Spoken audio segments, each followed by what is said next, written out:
So what's up mga kateknik?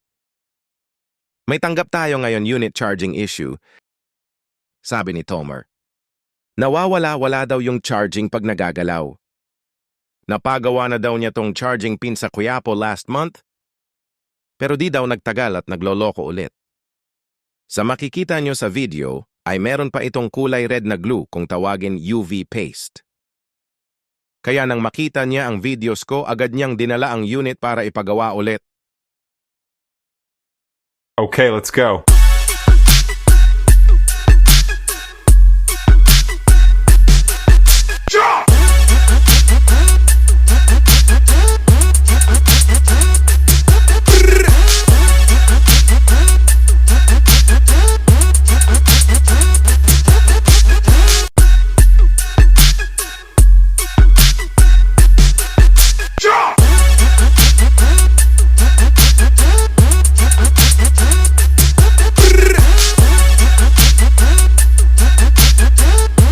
Pagkatapos mapalitan, ang charging pin tines na ni Tomer, ang unit at sabi niya okay na, daw ang unit at maayos na ang charging.